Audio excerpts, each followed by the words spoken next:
21st Precinct, Sergeant Waters. You smell what? Gas? Where is this? E70 what?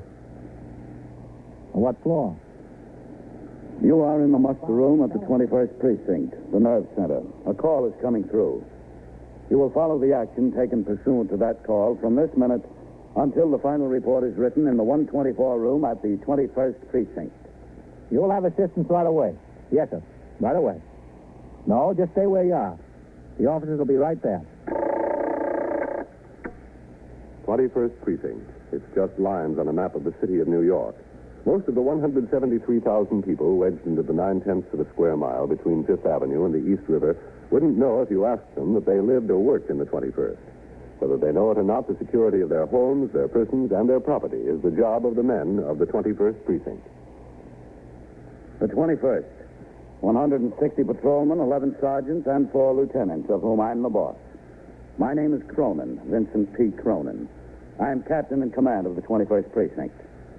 I was doing day duty, 8 a.m. to 6 p.m.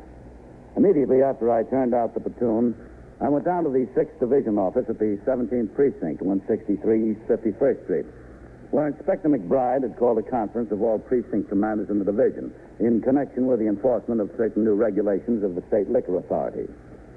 After the conference, I got into sector car number 2, Patrolman Daniel Mercado, operator, and we started back uptown toward the station house where the paperwork had piled up because of my days off.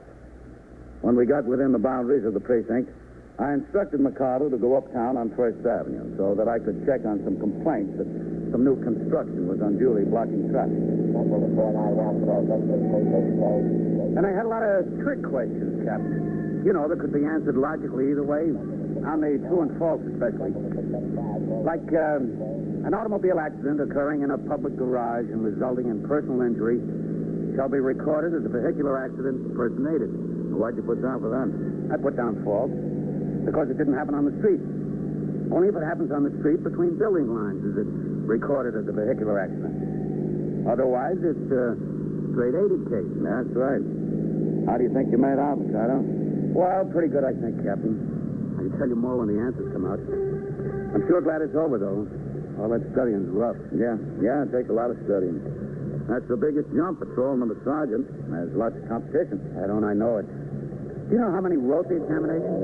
Over 7,000. There'll be some list, yeah. Yeah, well, they'll have to make a lot of sergeants with all those men coming into the job. Yes, sir? If I'm in the first 300 or 400, I figure I ought to get made within a couple of years. My wife was helping me with the studying. She knows the rules and the manual as well as I do. She can recite articles, section, and paragraph. Mine the same way. I told her she ought to write the examination. This is going to be close, Captain. Yeah.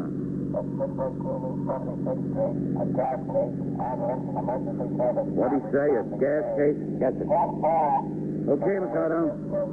Let's make the run. Yes, sir.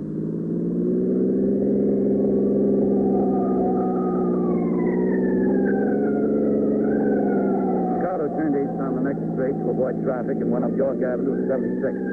When we pulled into the block, I could see sector car number 1 was on the job, so was the sergeant's car.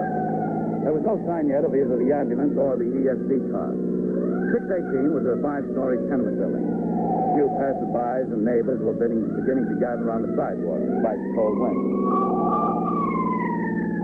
There's the spot. Pull in, Mercado. Yes, sir.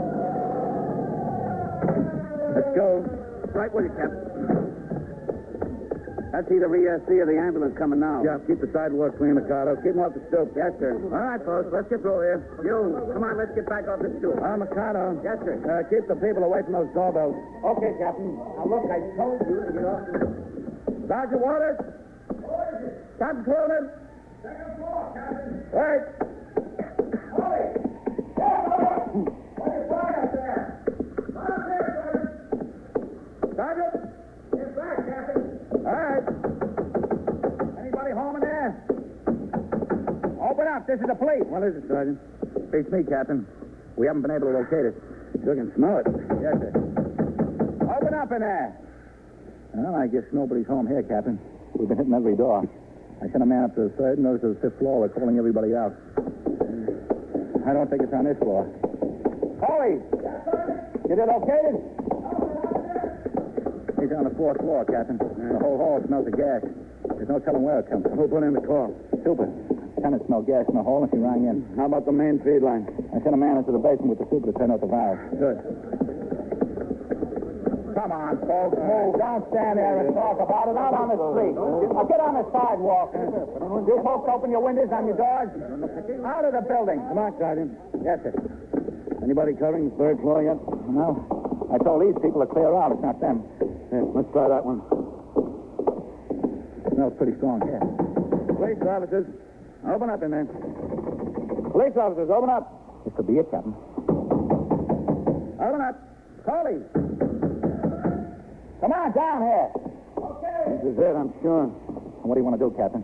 Push the door in? Yeah. Yeah, all right, let's go, huh? Together? Ready? All right, again. Now. Is this, Sergeant? We think so, yeah. Let me see if I can kick it in. All right, go ahead. Try it again. All right, once again. Oh, this is it, all right. Keep low on the floor. Polly, hit that window. I'll get this one. Yes, sir. Let's see it on the floor. Sergeant, hit the stove. I guess I'm off. Good. How's the other window? Stop, Captain. There it is. She looks pretty bad, Captain. Here. Every burner was turned on in the oven. I wonder how long she's been out. Polly, keep the hall clear. Yes, sir. Looks like she's really gone. Yeah, open them up. Get her tongue out of the way. Yeah. Yeah, that's it. I'm going to watch it now. I'm going to loosen the neck band. On her stomach, huh? Let's go. Okay. All right, roll her over that way. Now turn her head. How's this? Good. The gas is clearing out all right. Yeah, get her around there. Start some artificial respiration until the inhalator gets here. Yes. Okay? Go ahead, huh? Polly! Yes, sir. That's the SD. Get on the street. Tell them we need the inhalator. Okay, Captain. Feels warm. Yeah, keep it up. Let's see if I can get a pulse. Yes.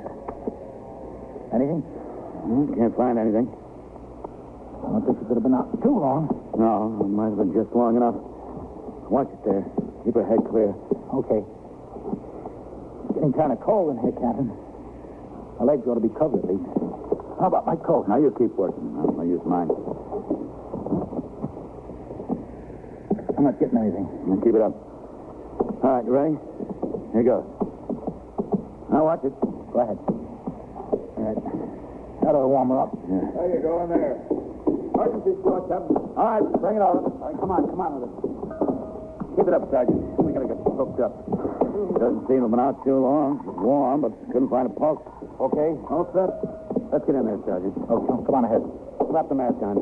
Keep it up, Sergeant. Yeah. Okay, let's have some oxygen, huh? Good. Hold it. Captain. All right, coming. Hold the mask here a minute, will you, huh? Yes, Coley? This is the super of the building. Captain Cronin, Mrs. O'Merrill. How do you do, Mr. Merrill? Is she going to be all right? Okay, you're going to have No, can't tell. Now, what's your name? Campton. Louise Campton. Mrs. O'Merrill, look, we better step inside here, huh? All right. Make it a little richer, will you? Sergeant. Yes, Captain. Oh, she's a sweet Sergeant, the gas is cleared out. Better shut the windows. to do It's a too thing cold like in here. that to her. Okay, Captain. Right away. Right. How old could she be? 20? 21? And pretty as a picture? What? Huh? Sure, I don't know. She live here alone? With her husband. Oh? Why's he? At work? Well, I don't know. If he works. Did you see him this morning? No, I didn't see him. What's his name?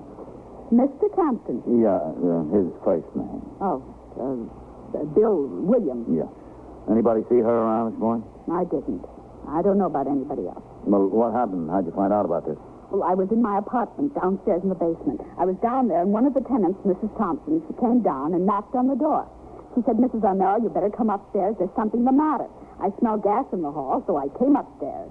And I smelled the gas, too, but I couldn't find it. I didn't know where it was coming from.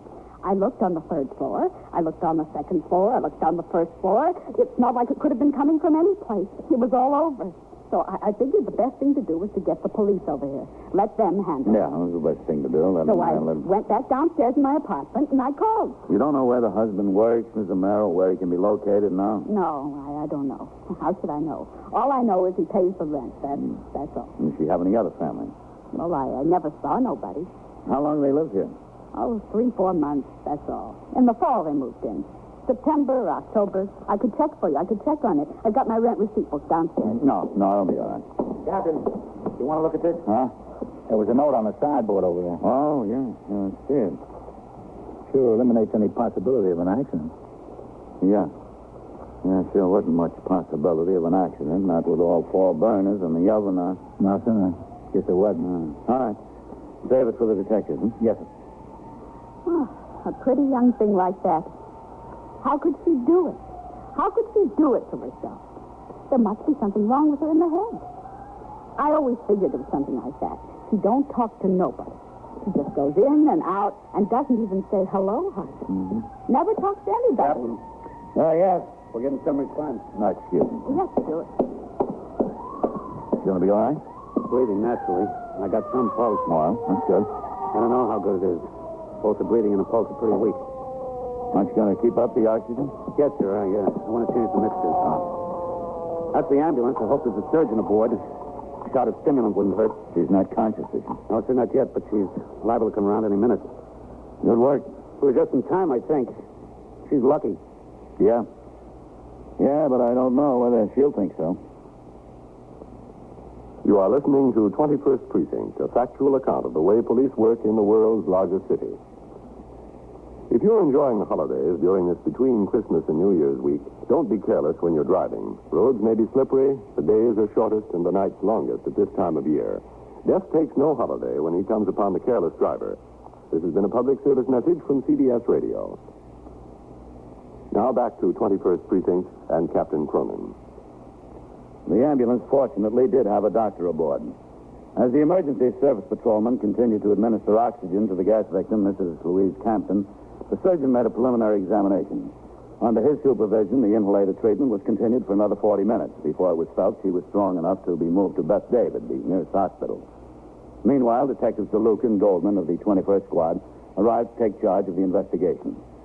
I returned to the station house where I completed my paperwork. Then I signed the blotter and left for my meal, after which I went on patrol of the precinct. When I returned, it was nearly 3 p.m. I walked into the muster room where Lieutenant Gorman was desk officer and Sergeant Waters was now on telephone switchboard duty. Captain. Just as soon as I signed the blotter, Sergeant. Yes, sir. 21st Precinct, Sergeant Waters. What is it you want to know? Yeah, they have examinations for police department candidates all the time. Well, sure, there'll be lots of jobs. They're supposed to increase the authorized force by 5,000 this year. Well, I'll tell you. Why don't you call the Department of Personnel? That's Cortland 7-8880. 8880. Or better yet, why don't you go down there? Well, that's 299 Broadway, Duane Street. Broadway and Duane. Okay. I'll mention it. Yes, Sergeant. That woman over there is waiting to see you, Captain. Yeah? Who is she? She's the mother of the one that took gas this morning, Mrs. Campton. How's she doing, did you hear? She'll recover all right. Lieutenant Gorman just talked to the hospital again a little while ago. She'll be okay. Oh, good. All right, I'll be in my office. Yes, sir. You want to see me, ma'am? Are you the captain here? That's right, I'm Captain Cronin. Well, maybe you can give me a little satisfaction. Hope so. What's the trouble? What's your name? Mrs. Binnon, Mrs. Edna Binnon. Are you the mother of Mrs. Campton? Yes, that's right. Mm-hmm. What's the trouble, Mrs. Binnon? I want to register a complaint about the way I've been treated. Here? Upstairs by the detectives, or they call themselves detectives. They're making a report that my daughter attempted suicide. It was murder, attempted murder at least. That's what it was. No, I was there, Mrs. Binnon. I don't care what you were. You don't know the circumstances. Maybe you better come into my office. Oh, I'd be glad to. And I hope you're more considerate than that lieutenant upstairs. Now, go right ahead. Thank you. I remember his name, Lieutenant King, Lieutenant Matt King. I'm going to write a letter to the police chief or whoever it is. That's what I'm going to do. Yeah, well, supposing you sit down here, Mrs. Binnon. If I don't get any satisfaction, that's exactly what I'm going to do. Mrs. Binnon, I know you're upset, but it's quite obvious what happened. She wrote out a note. Yes, I saw that. Turned on all 4 burners of the stove, turned on the oven, and bolted the door from the inside. I know she did. Then how can you say she didn't attempt suicide? He drove her to it. He's to blame, just the same as if he held a gun to her head and pulled the trigger. Who's to blame? Who's that? her husband. Oh? I warned her when she first started to go with him. I told her what would happen, how things would wind up. But do you think she'd listen to me? It was like talking to a stone wall. Well, you see what happened, don't you? You see where she is. Well, I want to have him arrested. There's nothing he can be arrested for. He's ruined her life, and he's caused me 2 years of aggravation. And why doesn't she leave him? He's got a stranglehold on her. Can't you see that? She's afraid to death of him. She's so afraid of him that she'd rather do away with herself. I warned her he'd never amount to anything. I warned her what he'd do to her. All right. I want him arrested. Mrs. Brennan, if you want to make a complaint against Lieutenant King because he wouldn't arrest your son-in-law, you'll have to make the same complaint against me. My complaint goes deeper than that. I told those detectives I wanted to prevent him from seeing her in the hospital. I want him to be kept out. And I want him to be kept out of their apartment till she can get her things away from there. He's his wife, Mrs. Brennan. There's nothing we can do to keep him from visiting her. Oh, isn't there? And it's his apartment as much as it is hers. I demand that she be protected against him. Mrs. Brennan, if she wants protection, all she has to do is ask for it herself. She's in no condition to ask for anything, thanks to him. Has he been over there to the hospital? Of course he has. So concerned for her and carrying on an act. It's nothing but an act to make people believe that he cares about what happened to her. He doesn't care. He doesn't care a thing about her. I saw what he was doing when I got there. There's another thing I'd like to know. Why did you have to go out of your way to find him, and I had to find out about it roundabout?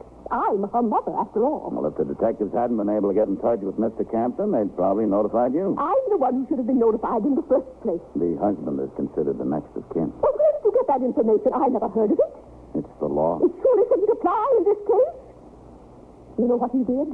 Instead of calling me himself on the telephone, he had some girl in his office call, a stranger calling me to tell me my baby was in the hospital. Well, he probably wanted to get right over there himself. The man should have had the decency to call me himself. That's just like him.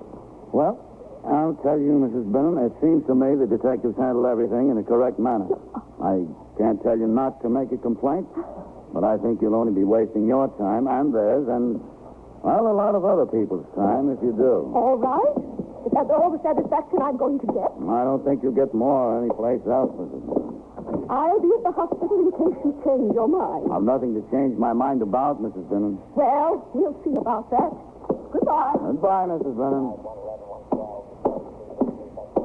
Sergeant, I'm going upstairs to the detective. Oh, Captain. Yeah. Vitale came in with the husband of that Mrs. Campton a few minutes ago. Oh, did he? Yes, sir. He took him upstairs. From what I understand, it's lucky he and his mother-in-law missed each other around here. Yes. Yes, it is. Hello, Captain. Well? Skipper. Hi, sir.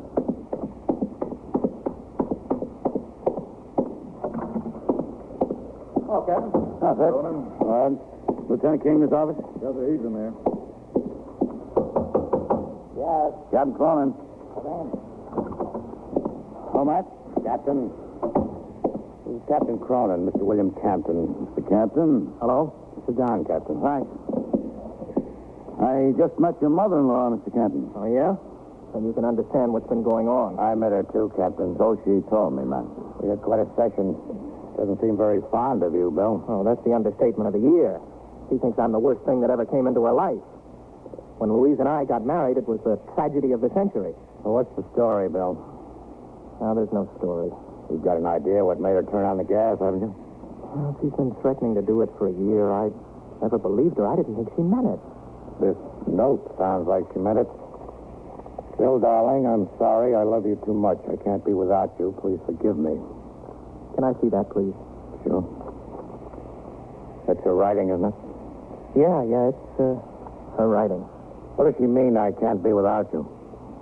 Well, we had a fight last night. What about? What do you think about? About her mother. Must have been some fight. Yeah, it was.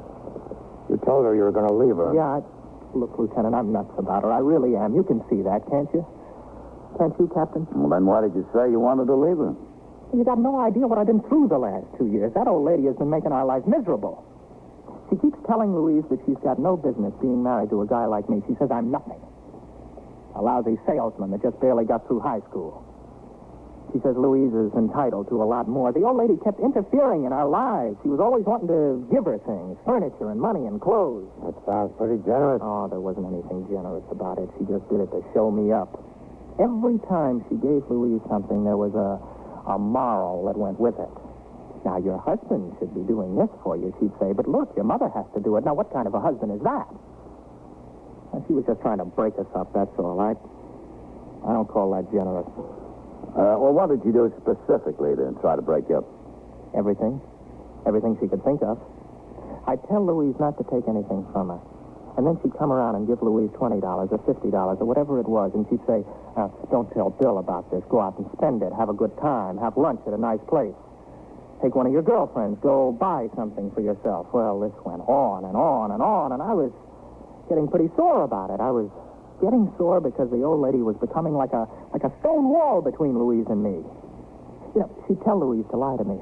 You know, lie to me about where she got a new dress or a new sweater or something. And finally I said, look, honey, you've got to make a choice. Either be a wife to me or go home to Mama. So she said she'd be a wife to me. That was good, wasn't it? Well, I thought it was going to be all right until I got out of the Army. Well, when was that? In September. The old lady wanted to set us up in class. Well, I didn't want to be set up in class. I wanted to make my own way. So I said to Louise, look, baby, we've got to look around for a place we can afford. Well, you saw what we could afford. Yeah, I saw. I mean, Louise was okay about it. I mean, she wasn't tickled to death that we had to move into a place like that, but she knew it was within the limits and things would get better. Louise understands that, but her mother, she thought it was a rat hole. Now, she couldn't see her daughter living there, so things got worse with her whispering into Louise's ear. They got worse and worse and worse. And Louise and I were having a fight almost every night. It got so I hated to come home. What happened last night? Well, that was the payoff. I got home, and Louise told me she'd been with her mother that day, so right away I smelled something was cooking. I said, what does she want? And Louise told me her mother said that we should come live with her. She said she's got a big apartment, she's got plenty of room, and that her daughter has no business living in a rat hole like this. Was that the cause of the big fight? No, that was only part of it. Her mother is leaving for Florida for a month, see? So she wants Louise to come with her. Yeah, leave me here in New York and go to Florida. All expenses paid. I said, honey, nothing doing. I mean, this has been going on for almost 2 years, almost since we were married, things like this. And once I went to the old lady and I said, please, leave Louise alone. You're running her nuts. And you know what the old lady said? No. What? The old lady said that she would pay for the psychiatrist. Now, how do you like that? It's all right for her daughter to go nuts as long as she goes to a Park Avenue psychiatrist. You had this fight last night. Yeah, but we patched things up as good as they could be patched up before we went to bed. She said she'd do whatever I wanted her to do. And then she started again this morning. And as soon as she started, I said, honey, I've had it. I mean, I love you, but I can't take this anymore. I'm through. This is it. Goodbye. And I went out the door. Well, I guess that was a mistake. I should have realized the mental condition she's been in. You know, she's really had it rough getting pulled from both ends like that. I made it a little bit too final. I went a little bit too far, I guess. Sure looks like you did, Bill. Well, I'm sorry. You don't know how sorry I am. If there's anything I can do to make it up to her, I'm going to do it. You can count on that. You're just lucky we got there in time. Oh, don't I know it, and I appreciate it. You know, the doctor over at the hospital told me she wouldn't have had a chance if it weren't for the emergency squad. Not only the emergency squad, but all you fellas. It was really great, and I appreciate it. Right. What are you going to do when she gets out of the hospital? Start fighting all over again? Well, not if I can help it, but I've just got to get this settled. I don't know how I'm going to do it, but I've got to get it settled. You got any ideas? No, not me. My specialty is thieves. Mothers-in-law a little bit out of my line. After Bill Campton left to return to the hospital for another visit with his wife, I remained in Lieutenant King's office for a while. We went over several applications for pistol license renewals in the precinct, each of which must be investigated by both the precinct commander and the detective squad commander. We discussed our independent findings in each case. When I returned downstairs, it was nearly time to turn out the platoon for the 4 to 12 tour. As I came into the back room, Sergeant Lyons, who would supervise patrol during the tour, had the men lined up for inspection. As I walked out into the muster room, I saw the front door of the station house open. Inside came the crew of sector car number 2. With Mikado was Bill Campton. A few steps in back was his mother-in-law, Mrs. Bennon, with Cola. I want him locked up. I want him locked up so he'll never do a thing like that again. Look, it'd be a pleasure if it would keep you away from All right, folks. Step up to the desk, will you? Mikado. Yes, Captain. What have you got here? What's the trouble? I thought he was trying to kill me. We answered the call, Captain. A disturbance at the main reception desk, Beth David Hospital. That's what I charged him with, trying to kill me. Let the officer tell me the story, lady. She's making the arrest, Sergeant. We didn't see it. Do you want him arrested, lady? I certainly do. She's his mother-in-law, Captain. Yes, I know. Well, Captain, I told you he was a murderer. You didn't take my word for it. He struck me with his fist. Is that right, Bill? Yep, that's right. You said you wanted to get it settled. Do you think this settles it? Captain, I saw Louise again. Her mother had been there talking to her. Of course I've been there talking to her. She's my daughter, isn't she? She's my wife. All right, folks, take it easy. Florida isn't far enough. She wants to take her to Europe now. And Louise wants to go. It will do her good. That's not what she told me. It's what we decided. No, it's what you decided, and I decided that she wants to stay here, and she agrees with me. Mrs. Bennon, you sure you want to have him arrested? I most certainly do. What effect do you think it'll have on your daughter, arresting her husband? She's in a pretty bad mental state right now. Well, yes, he offered to apologize. I don't want to be unreasonable. Well, I don't see why not. It's a perfectly natural condition. Bill. Oh, that's all right, Captain. Let her arrest me. It's worth it. I haven't felt this good in a year. Go ahead, Sergeant. Booking. 21st Precinct, Sergeant Waters. Hey, what? How old is he?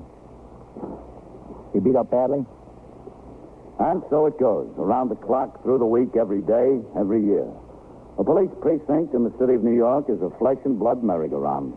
Anyone can catch the brass ring, or the brass ring can catch anyone. 21st Precinct, a factual account of the way the police work in the world's largest city, is presented with the official cooperation of the Patrolmen's Benevolent Association, an organization of more than 20,000 members of the Police Department, City of New York. James Gregory in the role of Captain Cronin, Ken Lynch as Lieutenant King, Harold Stone as Sergeant Waters. Featured in tonight's cast were Martha Greenhouse, William Redfield, Abby Lewis, Bill Quinn, and Ralph Camargo. 21st Precinct is written and produced by Stanley Niss. Art Hannah speaking.